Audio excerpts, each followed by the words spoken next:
Okay, so for my assignment on our primary source, I've chosen Miss Adelaide Groslin, and she joined the Army Air Force while right after World War II had begun. After Pearl Harbor was bombed, her and her sister joined.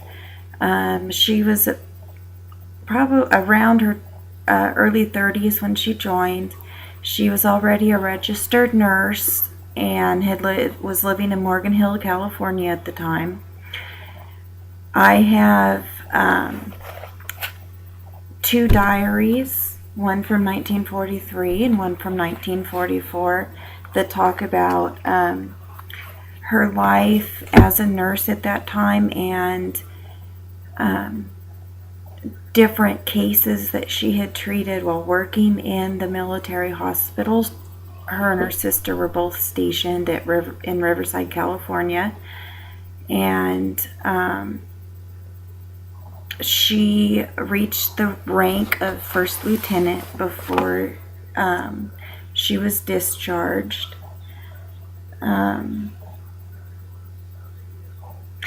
She enlisted a few days after the beginning of Pearl Harbor and was discharged April of 1946, and that was about 5 months after World War II had ended. In her diary, she also talks about what her home life was like at the time. She talks about going to see different shows, about mail she received, and spending time with her family. She gives accounts of different patients that she had worked on at the time. Each page in the journals is dated. I don't know how you can see this. Granted, yeah, it is backwards, but everything is dated, which is very helpful because then there's no guessing or hoping that you're getting something right.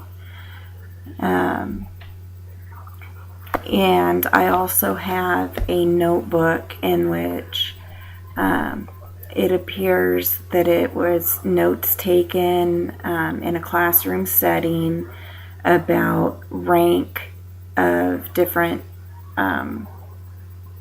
personnel in the military, what their patches looked like and what they represented, because military personnel don't walk around with a label saying staff sergeant or first sergeant on their uniform. You're supposed to know that based on their insignia, and so all that is written down.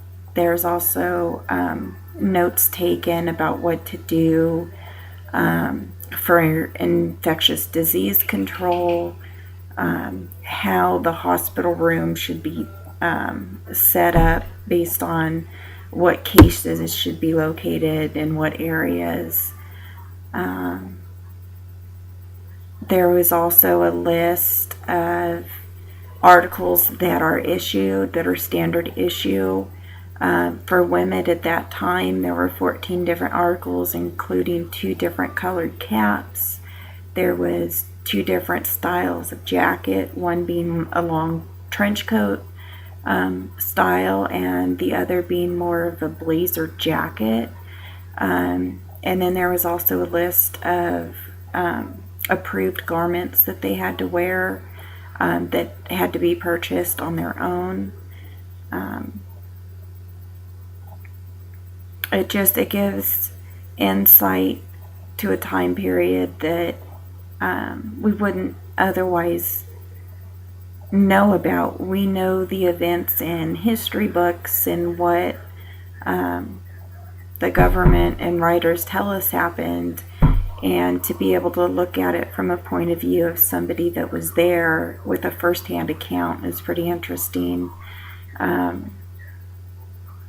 As for the notebook, it appeared that she kept track of that mainly for her own personal use, to refer to if needed, and to help memorize the different ranks of military personnel, and perhaps just share with her sister. Her sister enlisted at the same time she did, and was also a nurse. They served together, and were discharged at the same time.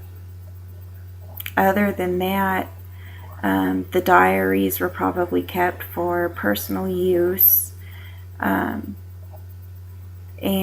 also to pass along to her children. Her oldest son, which is my father-in-law, said that ever since he was really young, she had told him that she wanted him to have the diaries and the notebook. He's also got her uniform. And so since she passed in 2001, he has kept the diaries and the notebook and, of course, the uniform in very good condition. So for me, it's just a really interesting look into the past of somebody that is special to my husband and my father-in-law, as opposed to picking a random person off of, the internet that, did something significant in history that I was unrelated to, I guess I would say, where there was no personal connection. So far, I have really enjoyed everything that I have learned